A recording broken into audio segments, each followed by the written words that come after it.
Are all religions essentially saying the same thing? Do they all lead to God?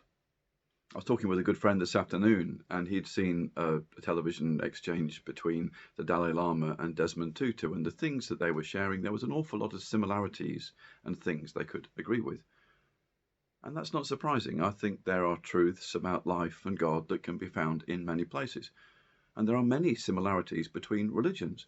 It's true to say that all the major religions believe that there is a spiritual side to life, that we have a soul that needs to be fed and cared for in the same way as we should care for our bodies. It's also true to say that many religions have a similar ethical framework.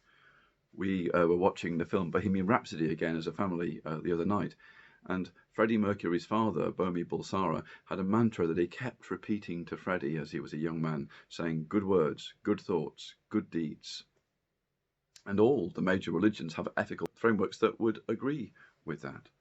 But what's behind these frameworks is very different, and not just by a little bit. For most religions, the ethical framework is not saying be good for goodness sake, but it's saying be good or there will be consequences. Be good and follow these practices and you will be right with God, or you will store up more karma, or you will have enlightenment, etc.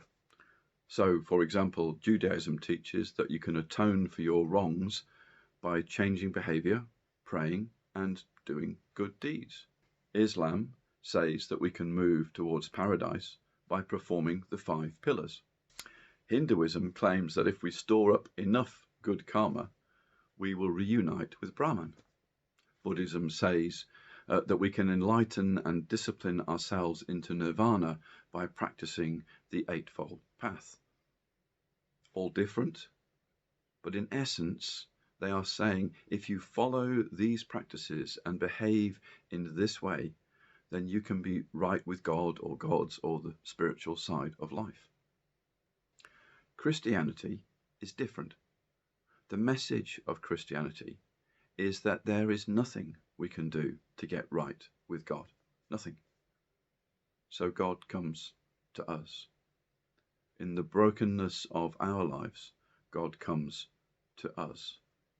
We don't earn his love or acceptance or forgiveness by the good things that we do. He gives all those to us freely. We just have to be open enough, be vulnerable enough to receive them. But that's a topic for another talk.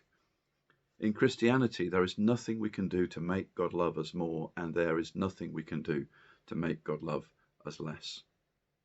God's forgiveness, acceptance, and love are given unconditionally.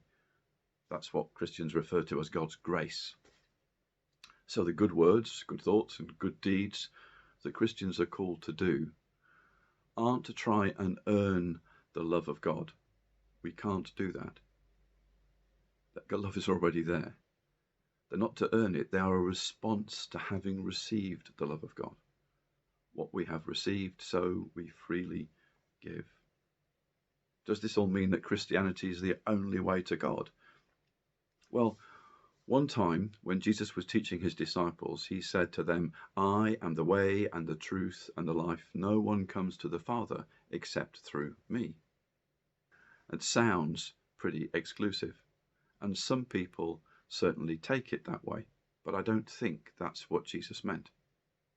I like the way that Rob Bell puts it. He says that when Jesus was saying that he was the way and the truth and the life and there's no way to the Father except through him, he wasn't claiming that one religion was better than any other religion.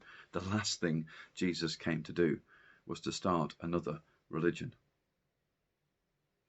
He came to invite people into a community founded on the love of God, a community so full of the love and peace and joy and grace of God that they can't help but go out and share it with those around them.